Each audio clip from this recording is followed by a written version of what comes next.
Hi, everyone. Thank you for joining us for the latest installment of the TLV Corporation webinar series. I'm joined by my co-presenter, Alec Newell. My name is Andrew Moore, and we're going to be going through Steam Traps 101 today. So basically covering different types of steam trap technologies along with sizing and selection considerations. And just before we dive into things, we'll go through this disclaimer quickly about the contents of this webinar. So I'll give you a few seconds to read through that.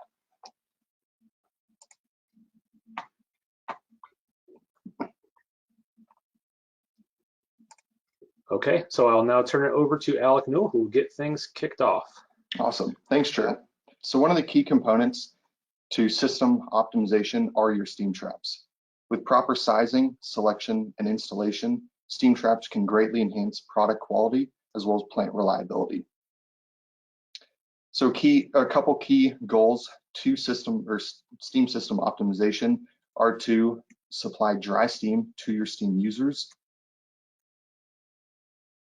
as well as from that equipment and tracing, drain that condensate quickly and efficiently. And if possible, return that condensate to help with overall system efficiency. There are three main functions of a steam trap. First, to discharge condensate from the steam system. After discharging condensate from the steam system, that trap needs to be able to shut off tightly in order to prevent steam loss. And last, discharge any incondensable gases. So there might be leftover air from your startup situation. The first trap type I'd like to cover is the thermostatic steam trap. The operating principle for these traps are temperature. So we're going to cover balance pressure capsules, which is going to operate on temperature as well as pressure, and then the bimetallic trap that's going to operate solely on temperature. So let's take a look at one of TLV's balance pressure traps. The main component here is our X element capsule. I'll cover what that is. So we have a valve head attached to two lower diaphragms and then two upper diaphragms that encase a thermal liquid. This thermal liquid is a mixture of alcohol and water. I'm sure many of you are familiar with the saturation curve of water. So as you increase pressure, you'll also increase the boiling temperature of the water. Well, by having a alcohol water mixture, we can actually have a boiling point curve that's a certain degree lower than that water. And so the goal here is to maintain a boiling point less than water at any given pressure. This animation will take a look at what that looks like during operation. So during startup, your system is going to be full of air and cold condensate. And that air and cold condensate, as it begins to enter the steam trap, it won't have the thermal energy to vaporize that thermal liquid. So at this point, the trap is going to remain open and it's going to vent out any air and cold condensate. As the system starts to heat up, we get closer to our steam, which is going to vaporize that thermal liquid, shutting the trap. And this condensate that's surrounding the X element will need to subcool for that trap to reopen, and that's how this trap will begin to cycle. So some advantages to this trap type. It's very good at venting air during startup conditions or if there's air in your system during operation. It's very compact body, and relative to its size, it's got a high capacity. Because this trap operates on temperature, it's not sensitive to any installation orientation. And TLV's X element is actually suitable for a small degree of superheat. Some considerations to think about when installing the steam trap is understand how it's going to operate. It's going to back up a little bit of condensate before it reopens, and so there's kind of a cyclical discharge to this trap. As well as balance pressure traps in general are not suitable for a high degree of superheat. Next, I'm going to go over the bimetallic trap. So this is a bimetal strip. It's made up of two different metals, one being a high thermal expansion and the other having a low thermal expansion. So on this left side, you'll see a cold, unflexed element. As that heats up, that high thermal expansion side is going to actually curl over, causing this element to bend.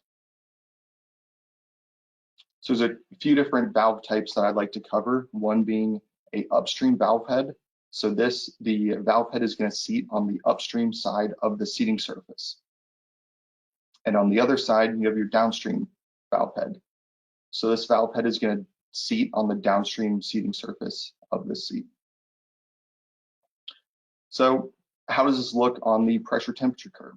Well, since this is based on temperature, we're going to have a fixed closing temperature with this upstream valve head design. And the goal here is to set this temperature lower than our steam temperature at our given steam pressure. There's a few more things to consider with a downstream valve head, as the downstream valve head is going to have to work against the upstream pressure. So that's actually going to give us a varying closing temperature. So as you increase that inlet pressure, that's going to cause the bimetals to have to pull back even harder against that valve head in order for the trap to close. Again, the idea here is still to set that closing point lower than our steam temperature. Since those bimetals are having to undergo a lot of strength just to pull back on that against the upstream pressure, those bimetals can start to become fatigued and they start losing some of their strength. And so that requires a higher temperature under the same pressure. So what this can cause is you get a closing temperature that's equal or even higher than your steam temperature. That will result in a leaking steam trap. Last thing to consider with this downstream valve head design is back pressure is going to help those bimetals close this trap.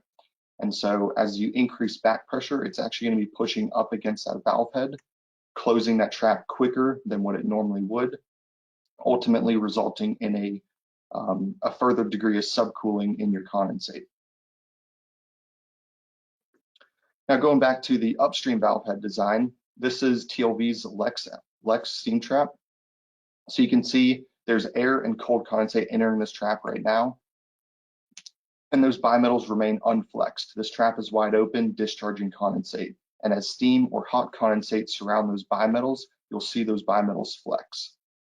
Now that animation is sped up just to show how this trap cycles, but that's pretty much how this trap will operate. Some advantages to this trap type: you're setting that set, you're able to adjust that set temperature to better match your application. You can use this as a pre-freeze drainage, so you set that temperature very low, and that'll open up to relieve any condensate in your equipment before it freezes. In addition, this can be installed in any orientation since it's really operating off of the temperature change. There's a built-in auger device for cleaning, and I'll cover that in this next slide. Some considerations to think about when installing the steam trap: know that it is going to back up condensate just like that balance pressure element. And also you want to make sure you're setting that temperature to match your application. So let's look at the augering device. So this is kind of a built-in cleaning feature that TLV has incorporated with this steam trap model. And so you can screw that adjustment screw all the way down, kind of freeing any dirt and debris that may have settled on the seating surface. This is very common in copper tracing if you're familiar with that. The next trap I'd like to cover is mechanical steam traps. The operating principle for mechanical steam traps is buoyancy. So we're going to cover an inverted bucket trap, a lever trap, as well as TLV's free float.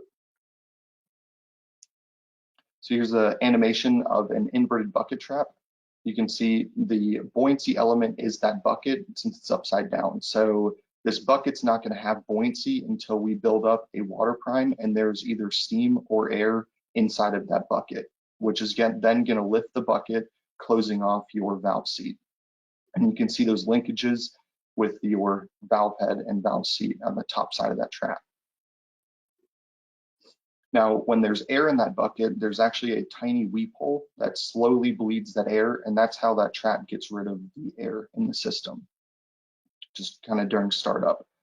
So as we get closer to our steam interface, you'll begin to get steam introducing to this trap, filling up that bucket, giving that bucket buoyancy again, which then closes off the trap. And this trap will continue to cycle as that steam is either bled through the weep hole or condenses with the water prime that's in the bucket already. So some advantages to this model: Depending on your material and connection size, this can be a relatively inexpensive steam trap. It's suitable for high back pressures. So mechanical steam traps in general can handle a high back pressure as long as you maintain some sort of pressure differential. And based on its operation, this is suitable to be installed on a steam locking application. Some considerations to think about with this trap is its air venting capability. So there's really just that, there's no added element for air venting, it's just that tiny weep hole, and that will bleed air as well as steam. Without having a water prime, this bucket has no way to float, and so if you lose that water prime for some reason, this trap will remain wide open. One of those situations that you may lose your water prime is during superheat. So this trap is not suitable for superheat, as that superheat could vaporize your water prime inside of the steam trap. It is a cyclical discharge, so that's just something you have to consider when using this trap.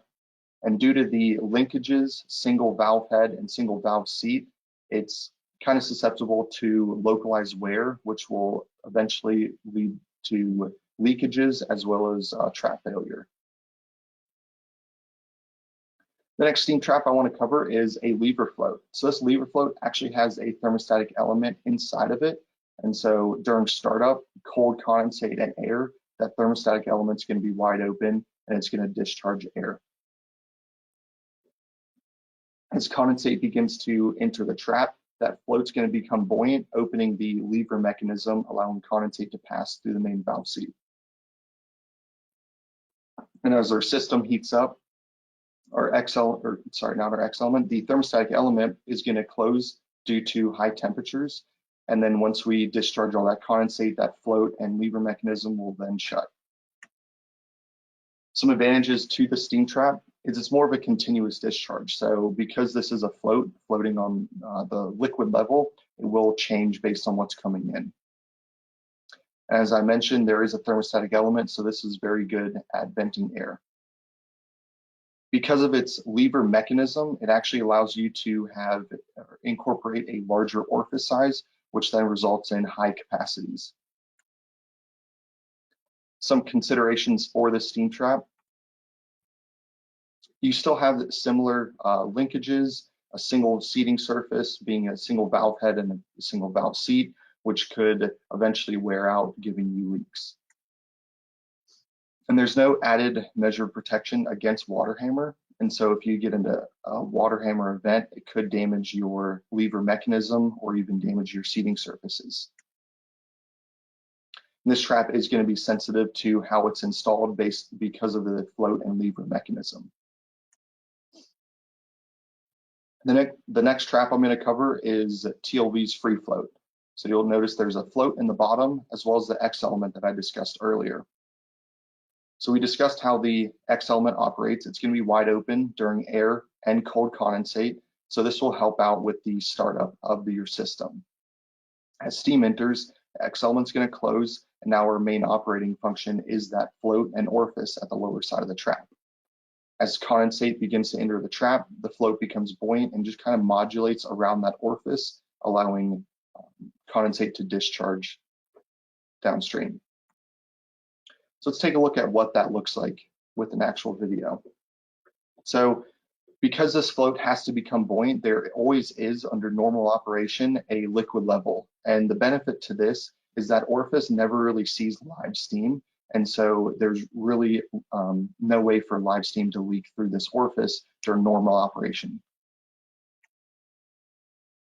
Some of the advantages to this trap type is there's a single moving part. The only moving part in this trap is that free float, and it's continuously rotating to give you a brand new seating surface.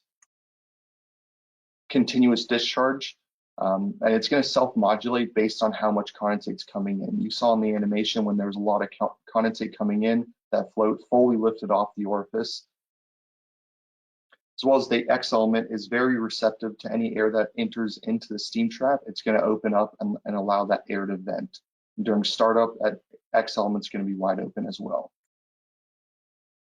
Some of our free float models do include a 3-point seating, and so this is for your superheat conditions or your low load conditions where you may not have that water prime, this 3-point seating will ensure a very tight shutoff with that float and the orifice. Additional advantage, we've taken great care to make sure that this trap has a high shock resistance to prevent any or to help mitigate any damage from water hammer. Some considerations to think about when installing this trap: because there's the float, it needs to seat against the orifice properly. It is sensitive to installation orientation.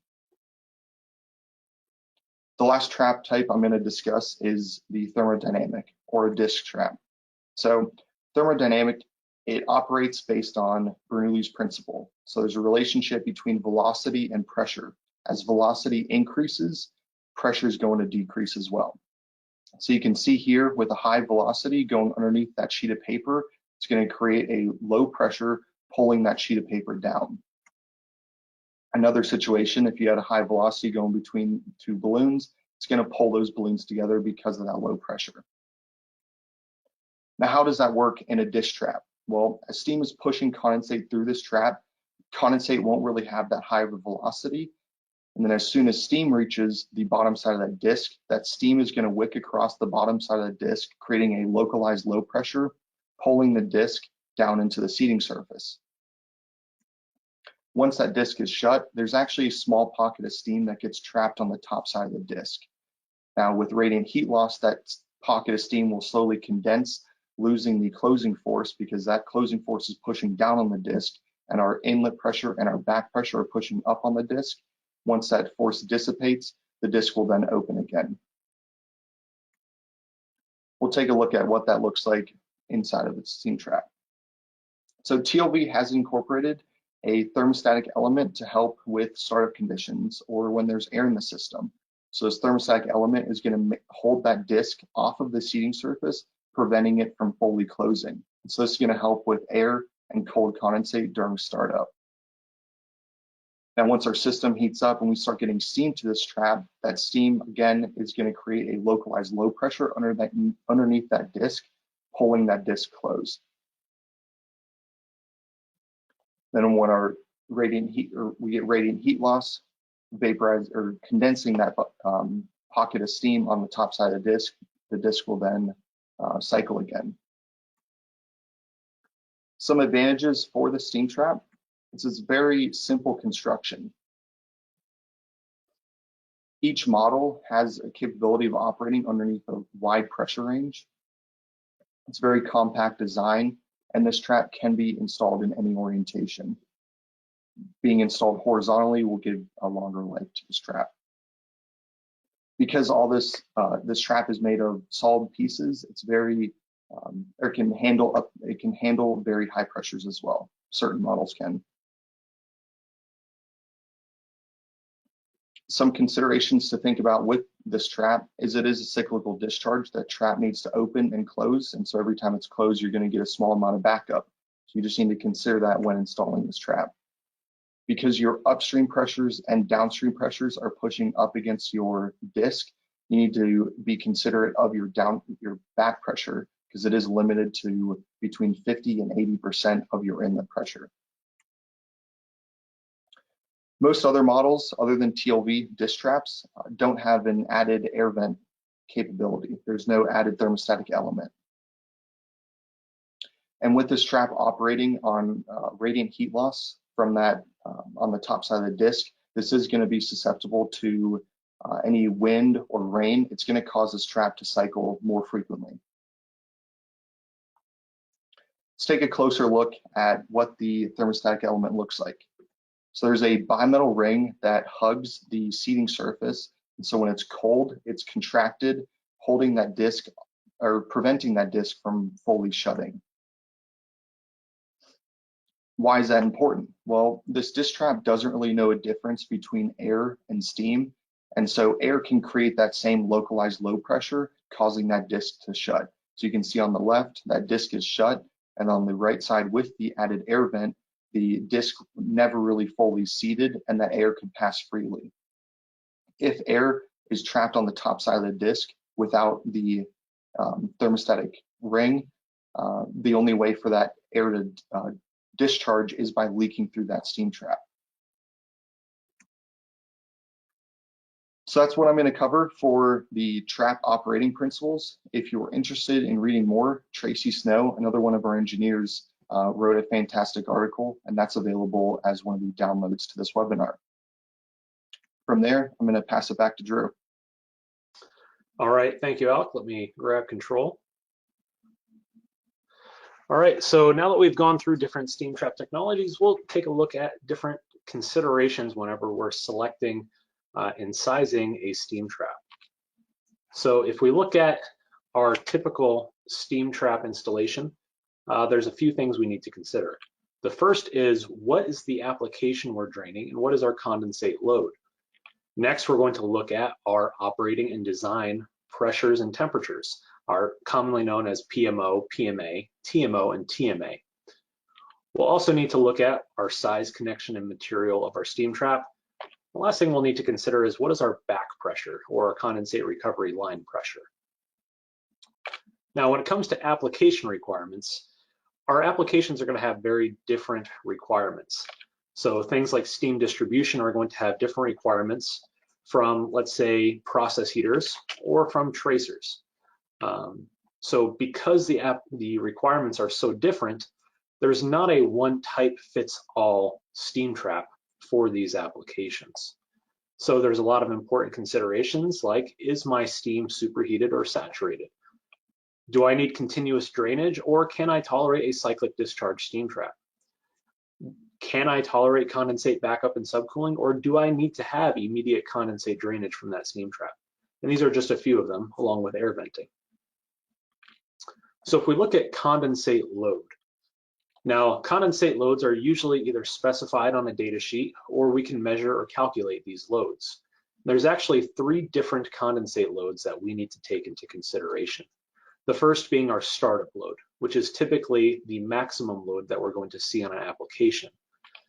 That can be significantly higher than what we would typically see during normal operation of that steam trap, because we have a large mass of pipe and equipment that needs to be heated on startup, so that's going to require a significant amount of condensate to condense to get that up to temperature. Next is our normal load, what we would expect to see during steady state or normal operation. And with some steam traps, we might also need to consider, what is our minimum condensate load?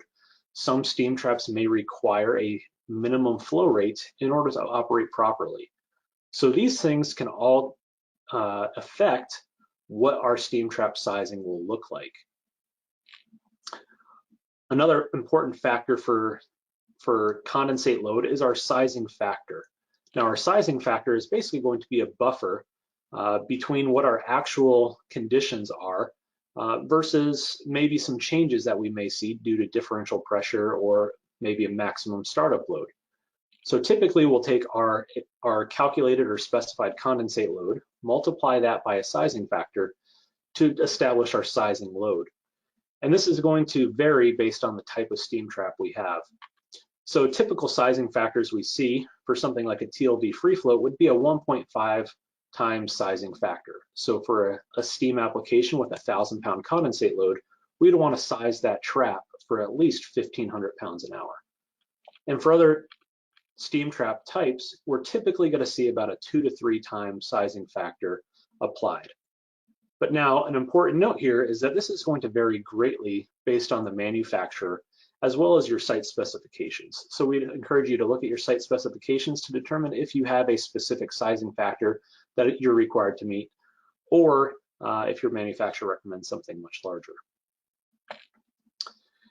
Now, looking at operating versus design conditions. Now, our operating conditions, we have our minimum, normal, and maximum operating conditions. This is referring to our temperature and pressure.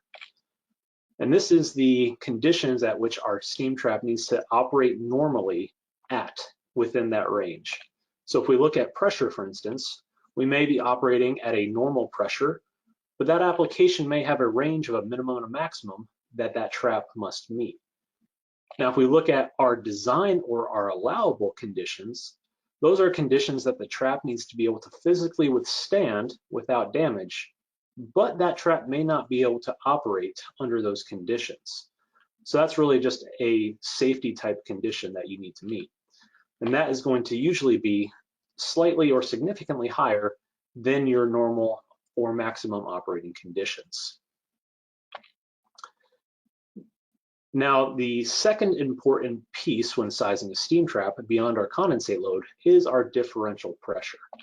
So if we look at a steam trap example, a trap discharging from 145 psi into a return header running at about 29 psi, our normal differential pressure is going to be our inlet pressure minus our outlet pressure, or in this instance, about 116 psi differential.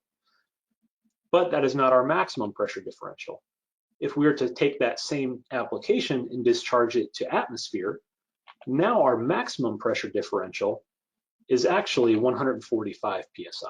So we want to make sure that we're selecting a trap that will both discharge at our maximum pressure differential and yet still have enough capacity at what our normal or our minimum pressure differential may be. Now there's some special considerations we need to take into account with pressure differential, specifically with mechanical steam traps. So mechanical steam traps, unlike thermostatic or thermodynamic, are very sensitive to differential pressure. And we can install a very large orifice in our mechanical steam trap, which will give us a very high capacity. However, there's a trade-off, and we'll have a very low operating pressure with that large orifice. Now, if we use a small orifice in our mechanical trap, it'll give us a lower capacity, but it'll allow us to use that same trap up to a higher operating pressure. So we can see that there's a trade-off between orifice size and maximum pressure per operation. Now, it's important to note that if we exceed that maximum pressure of that orifice, our trap will not function and will actually lock it shut. So if we need more capacity, we're going to need to go to a larger trap rather than just going up to a larger orifice if we exceed the orifice pressure. Now we'll take a look at different types of connections for steam traps. And this is pretty common throughout all types of valves and fittings. The first is going to be a threaded connection. So this is generally seen on low pressure applications, and it's easy to install and fairly easy for replacement. But the downside to that is it also is a potential leak joint versus something like a welded trap, such as a socket weld or butt weld trap, which is typically used on medium to higher pressures, but it is more difficult to install because it doesn't involve welding. And it also is more difficult and takes longer to replace because it requires cutting and re-welding a steam trap in that line. Another common type of connection is your flanged connection. These you generally see on larger steam traps and at higher pressures. But replacement of this often requires either an exact face-to-face or piping modifications, which can be a bit difficult. Another common steam trap connection type is what we call the quick trap connector. This is a two-piece steam trap consisting of an inline connector and a steam trap module. Now with this, it has a 2-bolt module, which makes it easy for maintenance and replacement.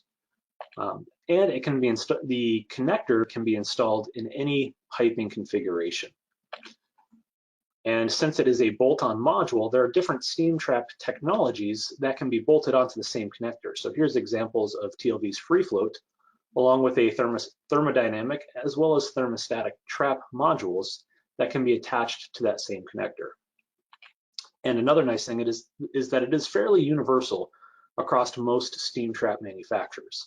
So many different manufacturers' connectors will fit many different manufacturers' steam trap modules. Now we can take a look at steam trap material.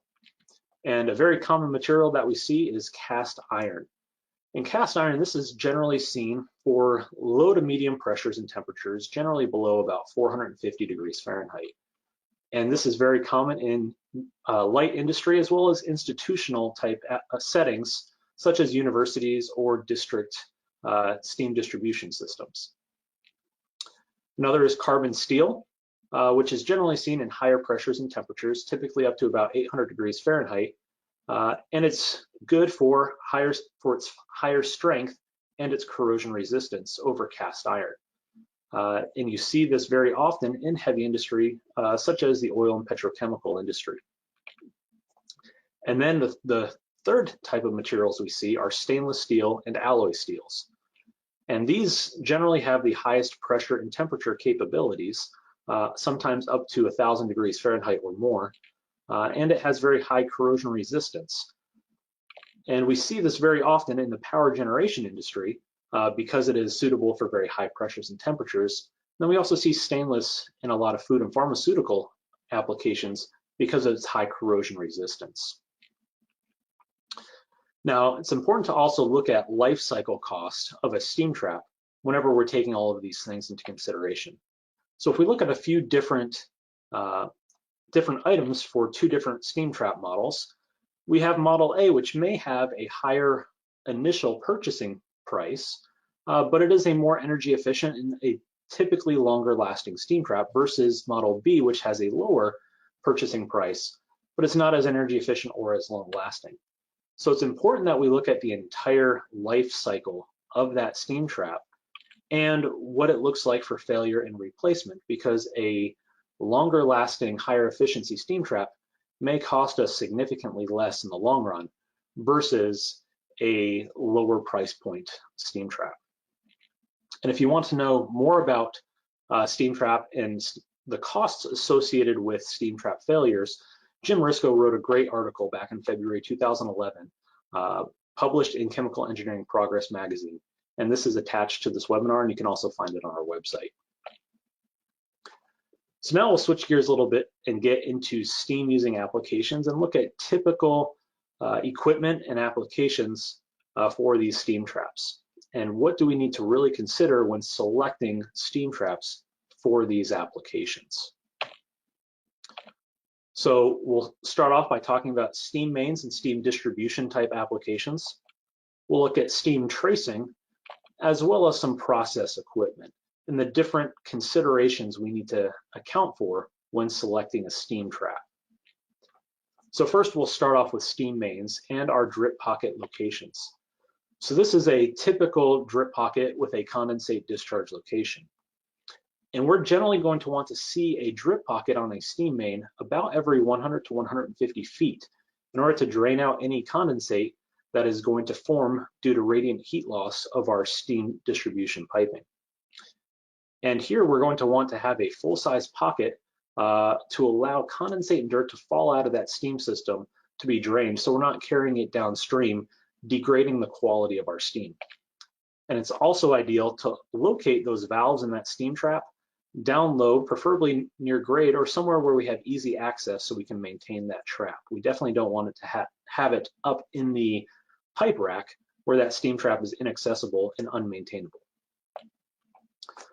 So here's an example of a condensate drip pocket sizing.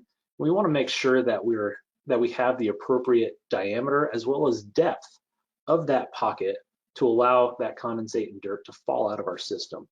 Because if we make that pocket too small, that condensate can basically pass right over it, and we can carry that condensate down our system, which can lead to erosion and potentially even a water hammer. Now, our condensate discharge location, you can see here, there's many different components. And this is what we would consider an ideal condensate discharge location, but the condensate discharge locations at your site may look a little bit different depending on what your site specifications are. So you may see all or maybe only a portion of these components. So first is going to be an upstream blowdown valve, followed by an inlet isolation valve. Next, we have a Y strainer, which is helping protect that steam trap from dirt and debris and preventing that steam trap from being blocked, which can cause condensate backup. Of course, we have our steam trap, as well as a bypass valve. Now, for critical applications, we might have a bypass to make sure that we have we always have condensate drainage in the event that our steam trap becomes blocked or the steam trap requires maintenance. So you may or may not see that bypass valve. We have an outlet check valve if we're returning to a condensate return header that has a back pressure, as well as an outlet isolation valve and a downstream blowdown or test valve, which is going to allow us to see that condensate discharge to atmosphere for steam trap troubleshooting.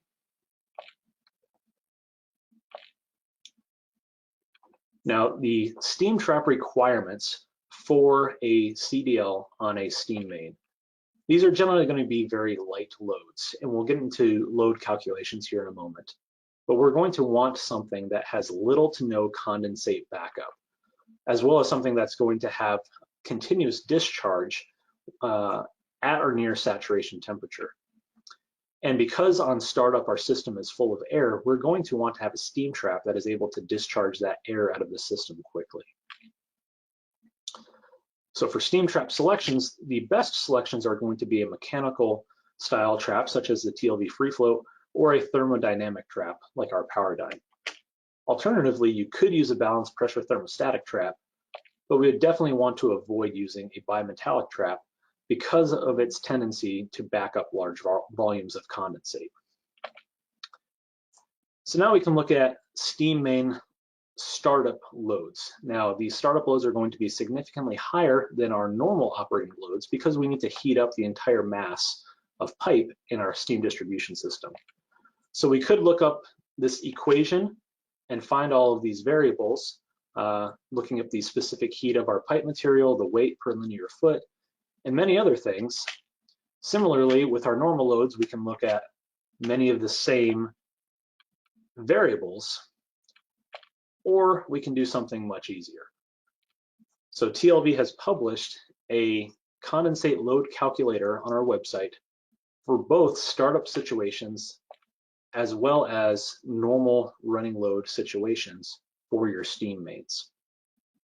So if we go through an example of this, looking at a typical steam main, we'll say 100 PSI steam header and 100 feet of 6-inch pipe with typical insulation and a very low ambient condition.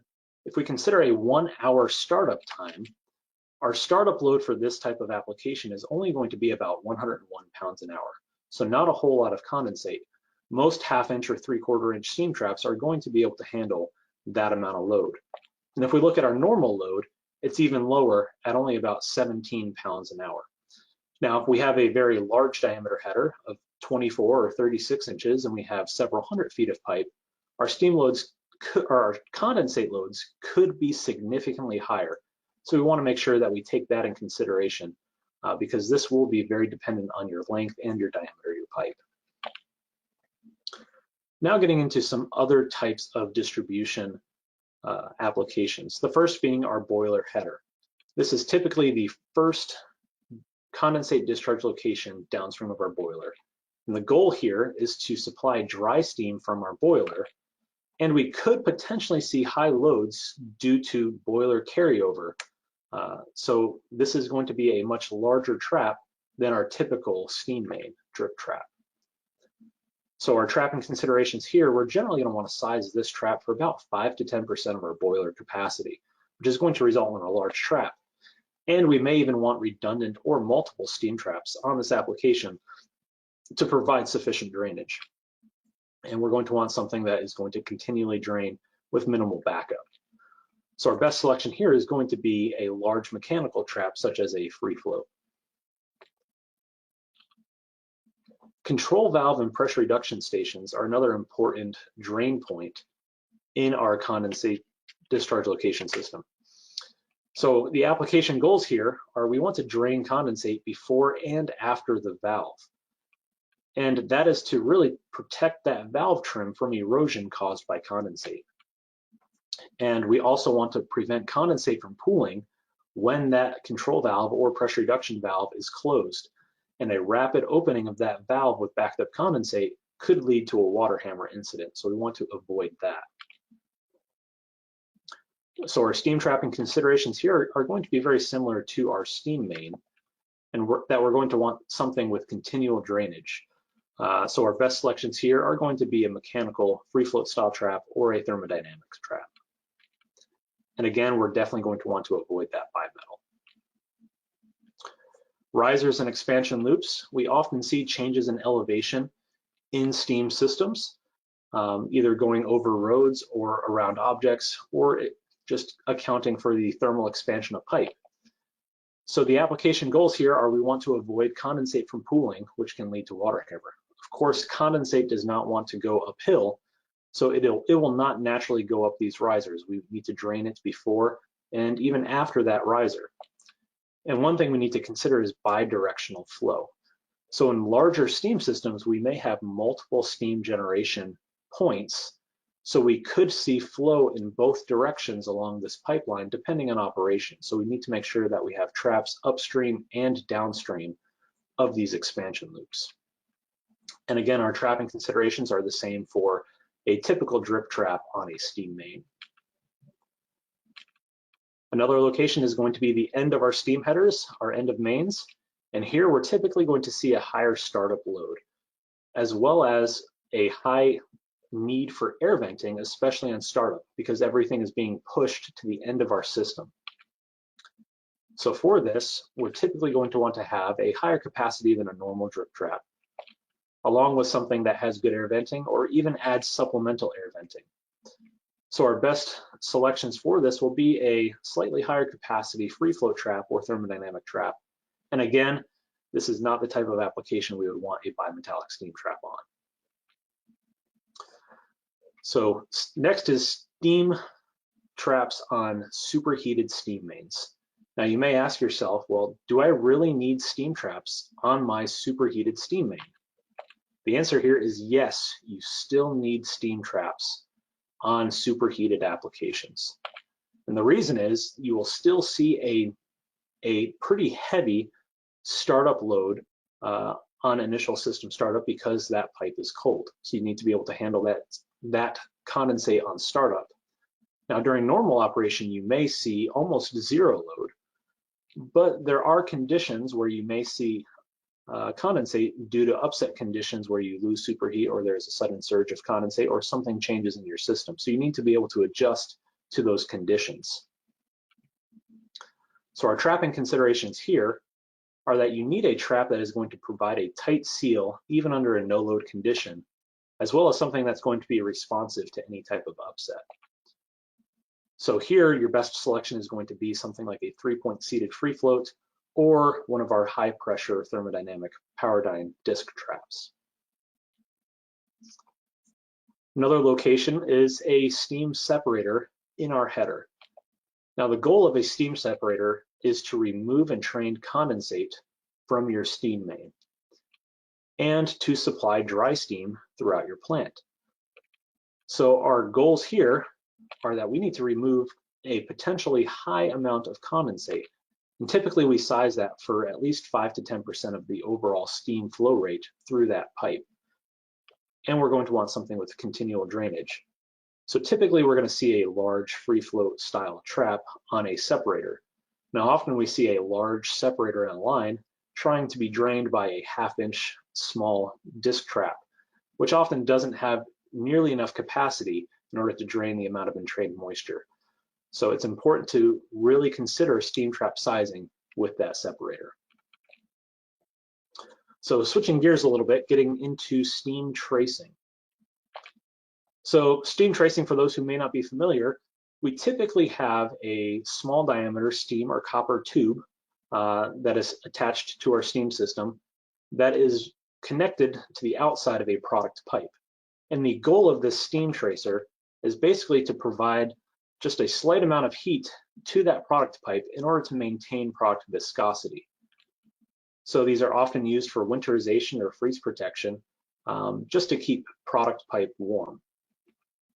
And our condensate loads are typically fairly minimal, usually well less than 50 pounds an hour, probably down into the 10 to 20 pound an hour range. So our trapping considerations for a low temperature steam tracer. One is it's going to be very light load, so we don't need a very large steam trap. We're going to want something that is very compact and easy to install because these are often just hanging on unsupported tubing rather than hard piped. And often we see these in all different orientations, so we want something that is not sensitive to its installation orientation. We want to be able to select our desired amount of subcooling because in some cases with steam tracing, we actually want to use that subcooling to heat that product. And I won't be talking much about steam locking today, but we will be talking about that 2 weeks during our Steam Traps 102 webinar.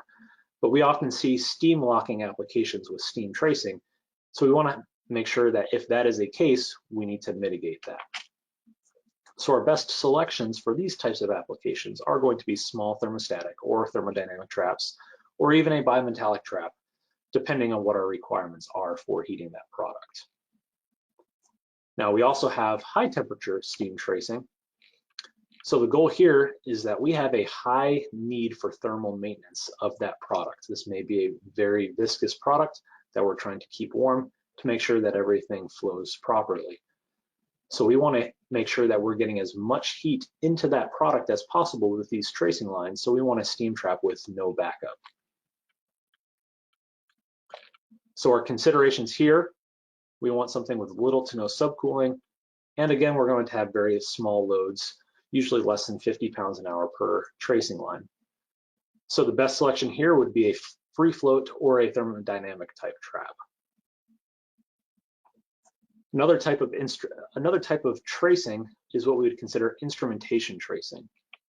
So the goal here is to prevent that instrumentation from freezing. So this is either a flow meter or analyzer or any other type of instrumentation that in cold climate may not operate properly if it gets too cool.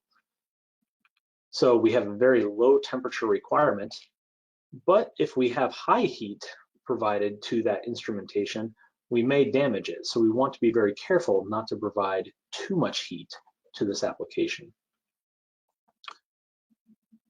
So our trapping considerations here, generally they're low pressure, very light loads, and we're going to want something that is very compact and easy to install. And here we're going to want to take advantage of a temperature adjustable trap to actually intentionally back up condensate and use the sensible heat of that condensate to do the heating rather than the latent heat of steam.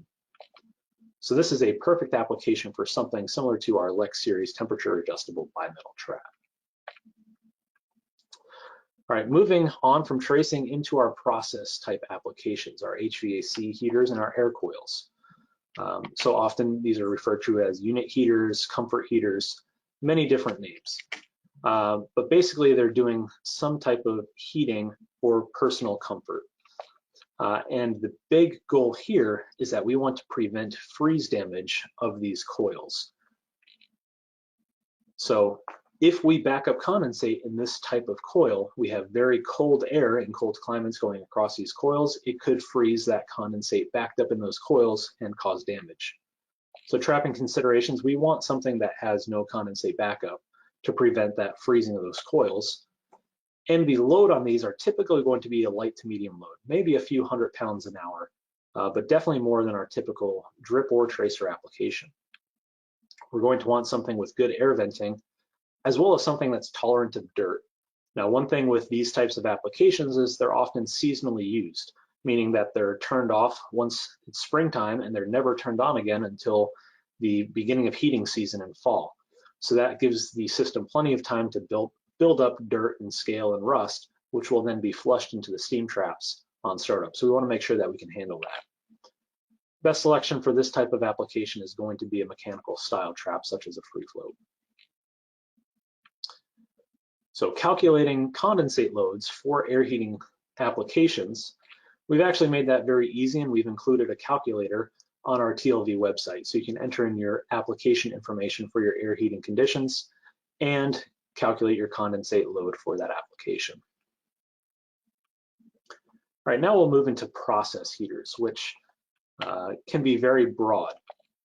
There's many different types of process heaters, but we'll take a look at a common shell and tube type heat exchanger, where we're taking cold product in the bottom in green, we're heating it with steam on the other side of that heat exchanger, and we're raising it up to a desired set temperature. So the application goals here are to heat a product up to a desired temperature.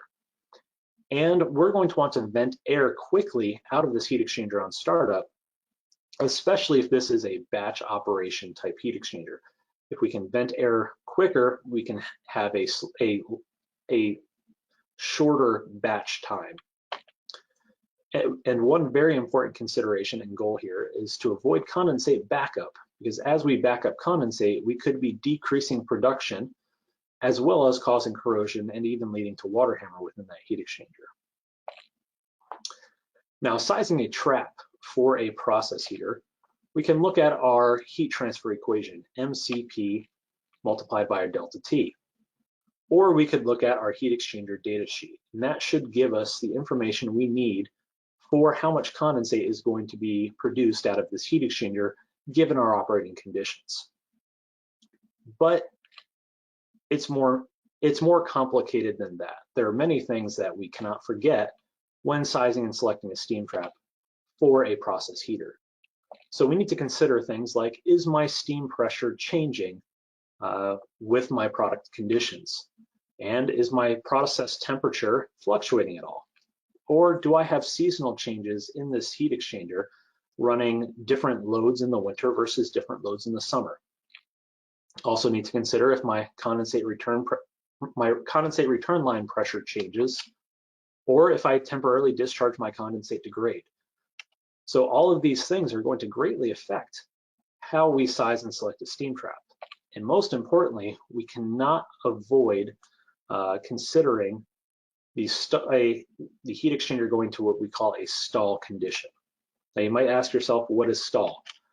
I'm not going to go into detail on stall today, but we've attached an article written by Jim Risco back in 2004 detailing what stall is, why it happens, and how that affects a heat exchanger and how that affects our selection of a drainage device for that heat exchanger.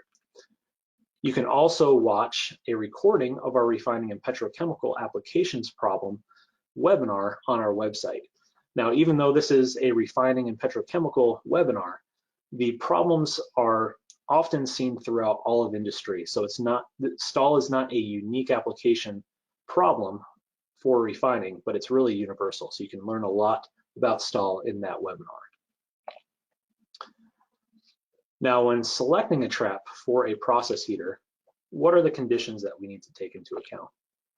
One, we want to have a trap that is going to adjust to changes in our condensate load as well as our steam pressure. We need something that has good air venting as well as something that's not going to back up condensate. So our best selection here is going to be a mechanical trap such as a TLV free flow, or if it's a large application, a process flow trap. And if it is a stall application, then we need to look at something more than just a steam trap, but we need to look at something like a combination pump trap such as TLV's power trap. Now, with all that to consider, we don't want to have you burdened with sizing and selecting steam traps or process applications and getting that wrong.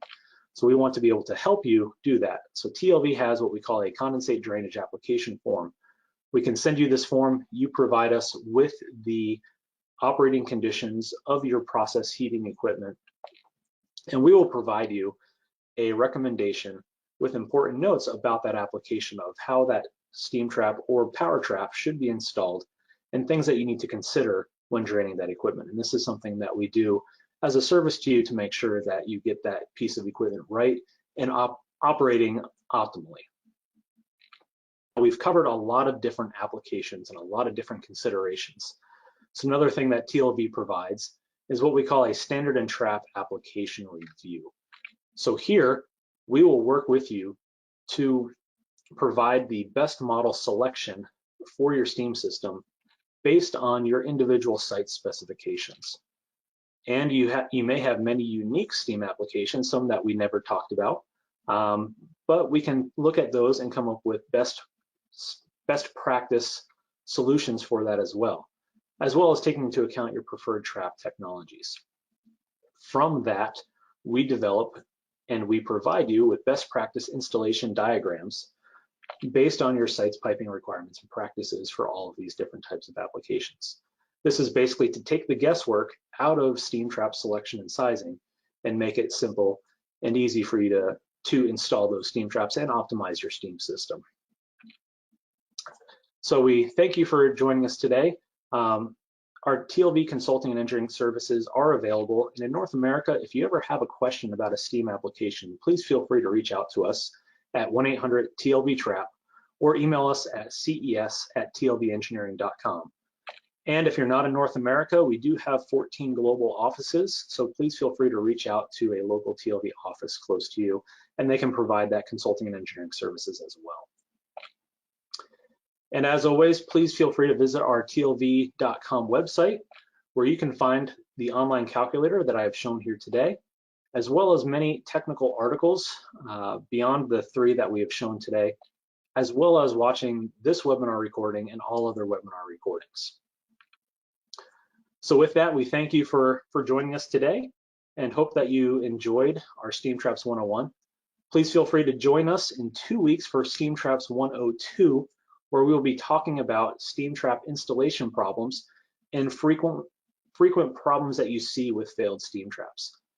So we thank you again and hope to join us in 2 weeks.